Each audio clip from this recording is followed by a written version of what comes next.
And markets overnight are green. What's going on, guys? It's Ricky with TechBot Solutions here with a super quick market update. I was supposed to go live about 2 hours ago. I do apologize. Today was Mother's Day. Obviously, I had to spend time with my lady. And happy Mother's Day to all the mother figures out there. Appreciate you guys. But let me go ahead and just jump right into it. I'm going to talk about 5 different stocks to pay attention to. But even before we get into that, let me make sure. I don't even have it here. Oh, my goodness. I do apologize for that. 1 second. I meant to wait. I did share it. Double check. Here we go. Okay. I'm sending over the screenshots. What's up? What's up? Thank you guys for tuning on in. Here we go. So these are the 3 main announcements that we have to highlight that I think that are most important. So the biggest thing that's going to impact the overall market is a lot of you guys were already aware of this trade deal that was supposed to happen or at least start between China and the US. They're supposed to meet in Switzerland, in Geneva, and this is what, again, Secretary Bessent has announced. So a lot of different news outlets, and you guys know how it is, they're already stating that a trade deal has been signed. To my understanding, and the way that I read this, it doesn't sound like a trade deal has been signed, but there's progress that is being made and in the right direction. Nonetheless, it's positive. It's a positive sentiment because it's moving in the right direction, right? It's not getting worse, so there's less uncertainty, and that's how the markets react. Because of that, NASDAQ, I have access to overnight hours, as you guys can see right on over here. And this is where the NASDAQ market closed at 487, 488, and there's been a huge gap up, 2%. 2% is really big for the NASDAQ market. I mean, you have some individual stocks that are up a lot more than this. HIMS being one of them, up 5.37. You have, TEM up 3.5, Netflix up 1.4. Nonetheless, Amazon up 3.7, Google 1.6. So nonetheless, this is very positive news.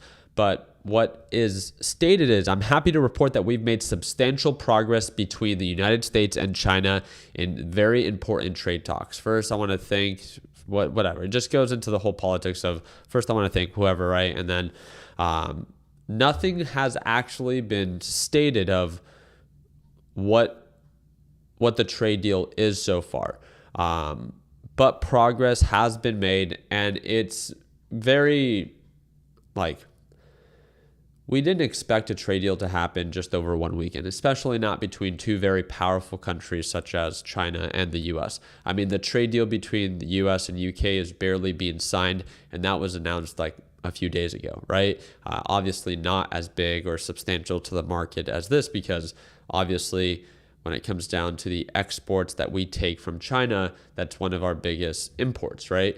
And vice versa. So this is why I just wanted you to understand, this is why the market is pushing up so much. You will see all these different news outlets, and feel free to share the articles with me via Instagram or via Discord if you're part of my of my LPP group.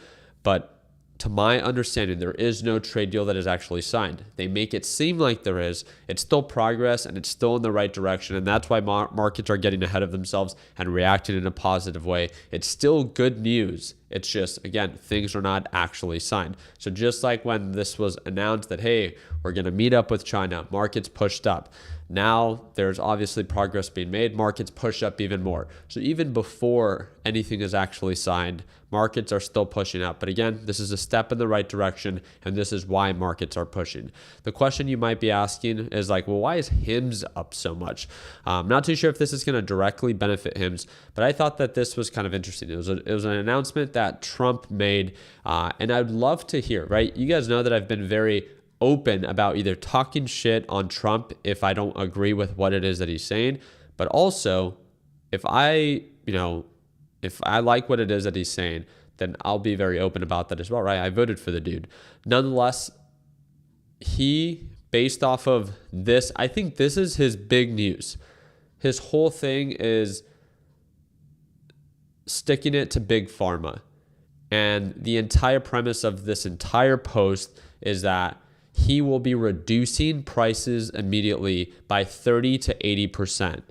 This will rise throughout the world in order to equalize and, for the first time in many years, bring fairness to America. I would love to see how people would disagree with this, right? I think that this is a big win. I think everyone, both old and young, I think the pharmaceutical industry is something that a lot of people are not big fans of. So if this is the case, and this is true, I want to learn more about it on exactly how is he doing it. Is it just by regulation, or is it being subsidized in some form of way by the government?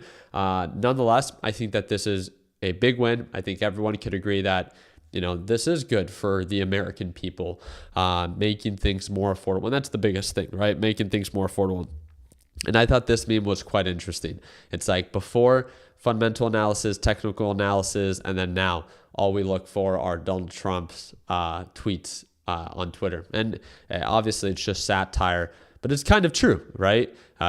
Technical analysis and even fundamental analysis doesn't mean crap right now when a tweet can be sent and it just sends things skyrocketing, or a threat is made by another country and then markets fall. But it looks like sentiment is really beginning to change. Is it going to be short-lived? We'll see. The only other thing that I want to announce, and I want to make very clear, some of you guys might not like this because it brings some uncertainty. You guys know that I do not care if you're that's not important to me. Tuesday, 1 hour before the market opens, we have CPI data report. Super important. This is an inflation report. And if you guys know anything on how inflation is tracked, last year in the month of May, and I can make a whole video if you guys want me to. I don't have to. I know some of you guys find the inflation report to be extremely boring. Some of you guys don't even care because you're just trading off of the hype or the tweets, and that's fine. But for those that actually do care and understand how the CPI data report is calculated, I would encourage you to look into it. It's the, what is it called? Bureau of Labor Statistics.com/CPI. That's the official website. And if you look at the actual report, you can see that in the month of May for 2024, there was no increase. So any increase this year based off of how CPI is calculated, how inflation is calculated, we would see inflation begin to rise. So again, this is now the interesting part of the tail end effect of tariffs, is that first we heard of them, people got scared, markets got uncertain. But then markets are beginning to recover because they're like, okay, well, tariffs are no longer that much of an issue. We haven't felt the impact of them just yet. And what I mean by that is on the fundamental side, it hasn't been tracked because it takes time, right? The stock market is a leading indicator of our economy. The CPI report is a delayed indicator because it takes months for a month to complete itself, track if inflation is going up or down based off of consumer or producer goods, and then that gets tracked. So again, I'd love to make that video for you guys, but I know that it is it's so micro-focused on how inflation is tracked that some people just wouldn't even care, because I agree. I do get it. It's not that I agree, it's I understand that people don't care because so much focus right now is just on Trump and what he tweets. And Trump tweets good, market's good. Trump tweets bad, market's bad. It's that's the only thing that I'm not the biggest fan of, is that I wish there was some sense in this market full of chaos. Obviously, it doesn't matter what it is that I think. But when it comes down to the 5 different stocks that I would pay attention to this week, well, first off, you can close your eyes, throw a dart on the wall, and if there were stocks on the wall, you'd be able to hit any stock that would most likely gap up. Everything is pushing green. As long as the sentiment continues to remain that China and the US are going to work out a deal, then I would see that the market sentiment will remain bullish. I don't even know if the inflation report comes out higher than what is expected. Based off of how chaotic and how irrational the market is, I think Trump can purposely go live, just like he did last week. He went live 1 hour before the FOMC rate decision because he knew Jerome Powell was going to pause. So if you guys paid attention to that, I think he's very calculated in the way that he does things. He tries to minimize the negative impact that it would have to the market by removing the attention to what's going to be reported. So I don't even know if bad CPI or bad inflation will actually hurt the market, because we all know that the market's just so desperate to recover, right? Markets can stay irrational longer than we can stay solvent. And that's a fact. There's no reason to fight that. I would say the biggest stock that I would pay attention to, the one that I'm paying most attention to, first is any company that was negatively impacted by China tariffs. So whatever company it is that you are paying attention to, there could be a handful of either manufacturers or importers that were solely dependent on that aggressively sold off. And now because there's a possible solution, they can be recovering in the short term. But remember, if any negative news gets announced of no trade deal actually being signed, which I don't think it's very likely just because they're so eager to make it happen, but if anything like that does get announced, any uncertainty, then get ready for markets to drop even further, right? But when it comes down to one thing that's a little bit more specific, it's this pharmaceutical. I want to see what companies, like what big pharma companies are impacted the most, because it looks like Hims is pushing up high. I don't believe Hims is a long-term good play. It's just my opinion. I've been wrong many times, and I do not care. If you think that this is bullish, please. Be my guest, buy it. I don't get offended by you buying it. And if I don't agree with, I'm not like a crypto bro that, oh, you're not going to buy MSTR, then you're against me. It's like, no. What's it called? Nothing like that. I don't mind sharing my opinion that Hims, I think, is a short-lived positive catalyst stock that gets incredibly hyped up and then ends up crashing 50 to 70%. I think in the short term, as long as this, pharma news is positive, it can continue to drive some demand. I think this could be a great trade opportunity if the hype continues. So I think it's something worth paying attention to and to see how the markets continue to react. I'm all about making money, but it's also understanding the intention behind it. There's a big difference by trading something versus investing in something at this extremely high level, right? Let's go ahead and so why don't you short? And I'd be happy to short Hims. Easy.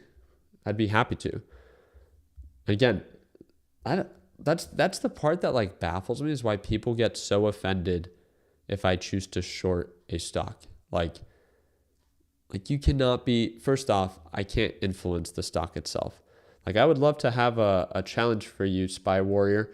Whatever dollar amount you could afford at these current levels that it's about to open at, $54, I'll invite you to my live trading session tomorrow with my LPP team, and I'll do it live. Whatever dollar amount you buy it in at that you could afford, I don't want existing shares, I want current shares. So you show yourself buying, and I'll match whatever it is that you can afford, and I'll match it with a short. And at these overbought levels, I think I would be more than happy to. Because again, it's well, first off, I know you can't afford very much if you're trolling or complaining that I possibly can short something, right? But nonetheless, it's why do you get offended, right? You can go long on anything it is that you want.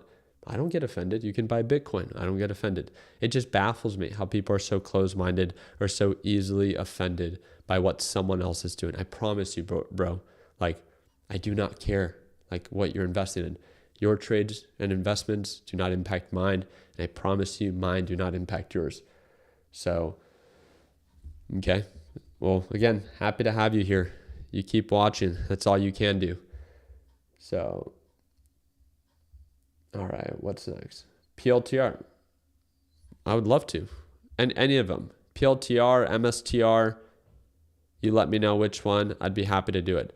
As long as you boys are able to try to buy, at least $100,000 worth of it at these levels, buy it and hold it, and I'll open up a short. Maybe you guys can combine your money together and do it. I like it. Let's do it.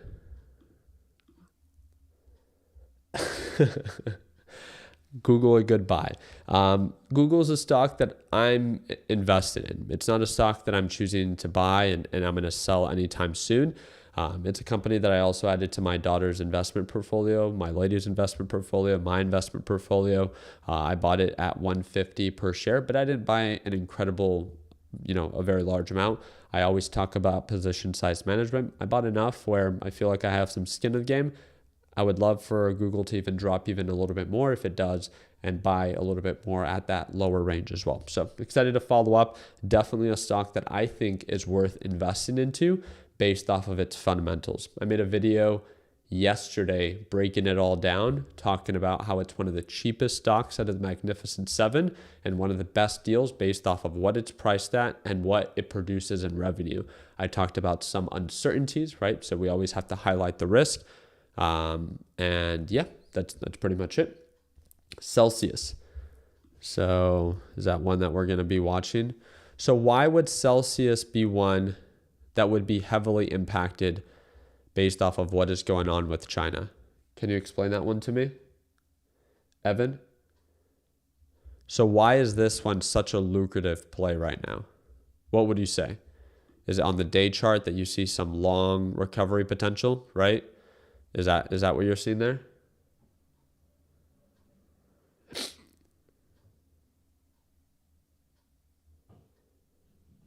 What do you think?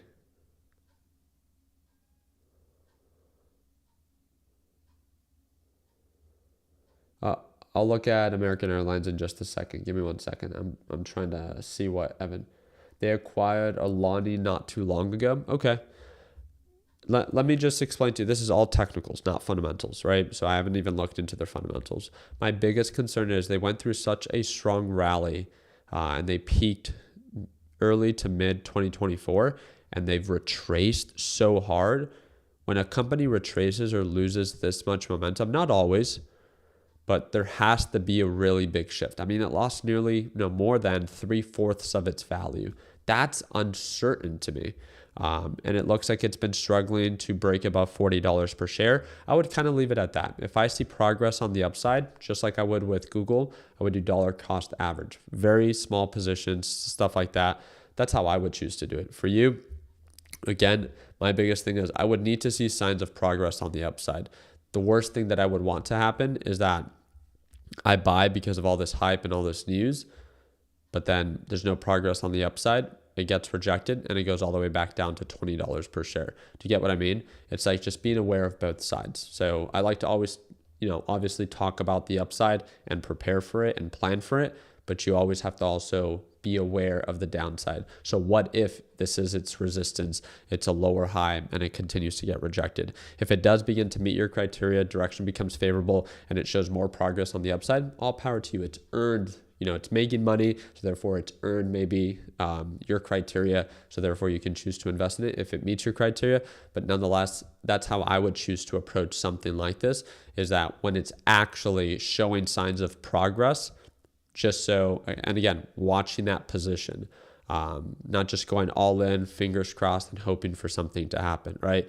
Kind of like Spy Boy Warrior, whatever his name is, with how he does it with, what's the stock that we were talking about? Was it PLTR? No, that's the other one. Honestly, PLTR is a really strong company. Hims I would be comfortable shorting. PLTR is if you're part of my LPP team, you know that I've called that one Thanos, because that one's been tough to short because it's not just very bullish, it is also a well-ran company. Do I agree with its valuation? Of course not. But, they have a lot of cash on hand. They're growing quarter after quarter, year after year. A lot of people still don't know what the company is nonetheless. But overall, you have to give respect to some degree, and it is a very good performing stock. Celsius, on the other hand, lacking progress above $40. I'd love to follow up with it. So I set my alerts and something that I can pay attention to. In my opinion, out of all the stocks that are kind of gapping up because of this China news or tariff news and these pharma news, I don't think this would be my main focus, but that's just my 2 cents. Hims is definitely one of them. I know Boeing was one that really began to rocket after the announcement last week. This one's one that I would say could have some upside potential based off of recent news, but this also has been one that's been struggling since 2019. Since the pandemic, we've seen a lot of consolidation. Oh, I said American Airlines was one that I was going to break down, right? Bull. So you guys know that I use Webull, but no, I would not invest into their SPAC or their stock that ran up 500% and then later dropped 67%. I don't invest in companies like that. If that's your cup of tea, I'm not here to knock you down for it, right? The only people that I'm here to knock down are MSTR bag holders and Spy Boy Warrior, whatever his name is. Those are the only people. Everyone else, No, it's too volatile. I don't like the way that it trades. It didn't even give me the option to short it. I don't know if it's going to allow me to short it now, but just not something that I would want to trade as of right now. American Airlines is showing signs of a possible support. I actually kind of like that. Early stages of a possible reversal. Hey, I 100% see this for a potential swing trade. It would be something that I would possibly look into. Yeah, definitely. Especially if we look at it on the day chart, looking at oversold levels and previous resistance levels. On the technical side, it looks like an oversold reversal, right? Oversold reversal, oversold reversal. It recovers, it recovers, it recovers, it recovers. Remember, patterns tend to repeat themselves. They don't always have to. So I would still look into the fundamental side of what drove so much of the selling pressure. Surprise, surprise, it's probably going to be the tariffs, right? But just do a little bit more of a fundamental analysis. Be aware of the negative catalysts that are influencing this stock and this company, and see if it has a positive outlook for it, right? Not just solely dependent on technicals, especially if you intend to hold the stock overnight. Just my 2 cents on that. So what else? Soy boy warrior. All right, we don't have to we don't have to keep poking fun at that guy. I don't want to later get a message in my Discord of, I really don't like how you talk to me in front of your people.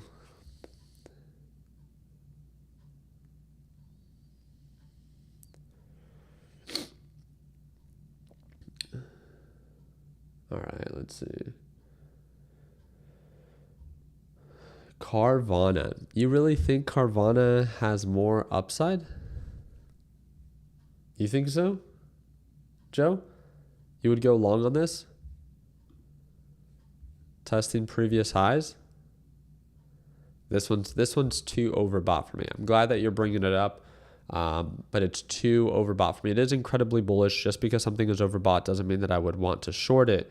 But based off previous patterns, it's just not a good deal. There's a lot of retracement potential, a lot of retracement history at this zone.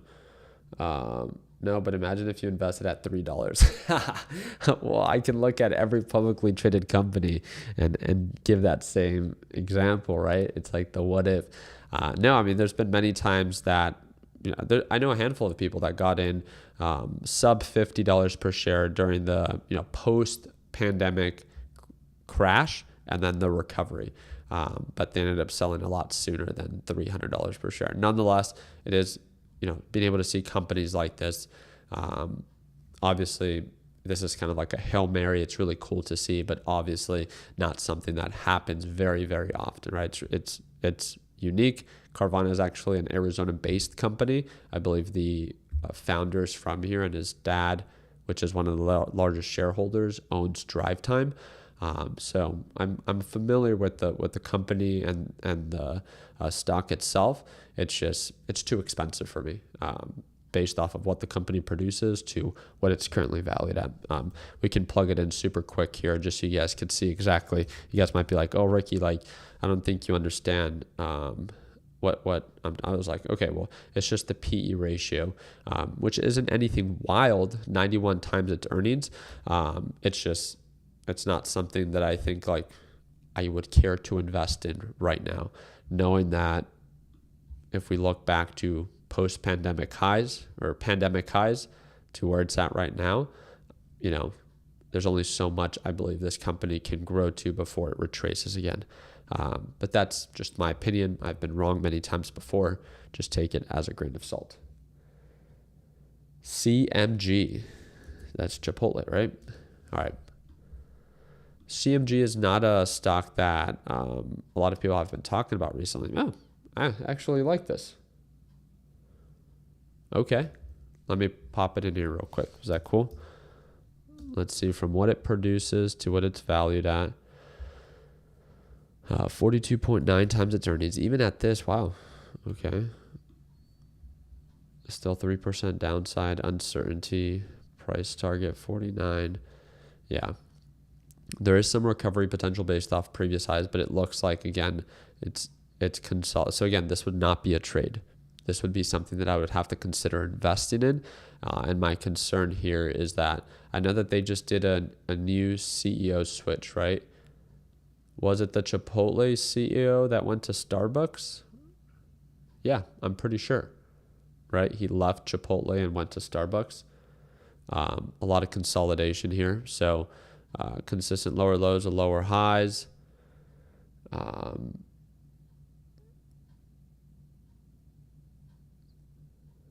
But I would not be able to just make a decision based off of technicals. I would say that, yeah, based off of technicals here, with the consolidation, with looking at previous highs, it looks attractive, but I would have to look into their fundamentals on why they've been performing so poorly. CMG is not normally a very hyped up stock, but it was a stock that was performing exceptionally well. With this recent pullback, it is a little bit more on the oversold side, on the technical side, which again, does possibly intrigue me, but I want to see if there's a reason that it's been retracing, not just on technical. So that's what I would look into myself. So, all right. So, hey, Ricky, how do you invest in your daughter's portfolio? I've looked into this, but if you can share, that would be helpful. Of course. So I have a financial advisor for my daughter and my lady. I opened one originally for my daughter when she was born, and then I opened up another one with another institution, just because I know the financial advisor a little bit more personally, and I like, every time that I share that on my Instagram, they're like, Ricky, why do you have a financial advisor for your family? Why can't you just trade for yourself? The same reason I believe that people that already know how to trade or that are familiar with trading choose to join our LPP group. It's kind of just like to get another perspective. I obviously do my part in being involved in the market and trying to inform myself, but there's so much to absorb in this market. And there's different styles of trading and different styles of investing. And when you find someone that you respect and that you appreciate their feedback and their opinion, then that's what I'm kind of like paying for, if that makes sense. So I like having, with this financial advisor, I have numerous conversations almost multiple times on a weekly basis, just talking about what's going on with our market, with our economy, what we think. He might have an opinion, I might disagree with him, and we're just going back and forth. And it's cool. It's cool to have that conversation, or have a person to be able to have those convos with, because it gives you a different perspective. He's more conservative, and I value that. And I especially value that for my daughter and for my lady as well. So I think that as you get older, it's not that you have it all figured out, because you truly never will. And if you're not open to, getting other people's opinions on things where they might be either more educated on, but not even just more educated, but just have a different perspective on, then you might be closing doors that could lead to potential opportunity. And that's all, right? That's what I'm okay with paying for. It's not for everyone. A lot of people are okay with self-managed, IRAs for their family members, and that's fine. I'm just sharing with you. I gain nothing by sharing that. So, but I know a lot of people that end up joining LPP. It's really just to hear my perspective, to have conversations with me. They're not asking for me of like, hey, where should I buy or where should I sell? Because I don't even do anything like that. But it's more of like, they like to hear me talk during these live trading sessions. I think that's the most common thing that I hear. The most common feedback is I just feel more calm and in control when I hear you commentating during your live trading sessions. That's the most common feedback that I get from every LPP member, because this market is very chaotic. So to be able to have, I'm not very irrational or impulsive. So I believe that's one of the main reasons that a lot of people choose to invest into LPP, is not just because they're beginners, which again, it is designed for beginners, but it's also for the people that are more experienced. They just like to hear a different perspective. It's not that I'm always right. As you guys know, that is not the case. But it's just, if you value someone and you're okay with, paying for their opinion and their perspective, then you get access to it on a daily basis. So, I love you as my background noise. No homo. That's funny. So yeah, I appreciate you guys' time. I think this week is going to be quite interesting, because if you really think about it, with everything that we have developing with China, with this big announcement from Trump on the big pharma price reductions and inflation, I'm excited to keep you guys up to date. Again, all I ever ask you to do is destroy that like button and make sure you subscribe to the channel. And whenever it is, and if you ever feel like, again, in this market full of chaos, you would want to learn more and tune in to my daily live sessions, I do go live every single morning right at market open. It's the second link in the description down below. Let me make this very clear. You do not have to join to learn how to trade. You can learn how to trade completely on your own. You can learn how to trade by Google searching every question you might have. But again, if you learn best by watching other people do, if you learn best in structure, then that's exactly what LPP is designed for. It's a one-time payment, it's lifetime access, and it's the second link in the description down below. We have a big discount link there for you. So whenever it is that you feel like you are ready, you can sign up tonight and watch me trade live as soon as tomorrow. If you do end up signing up, please make sure that you watch the welcome section, which will show you exactly how to get access to our daily live trading session. So I appreciate your time. I hope that earned a thumbs up. Please consider subscribing. And like always, let's make sure that we end the year on a green note. Take care, team.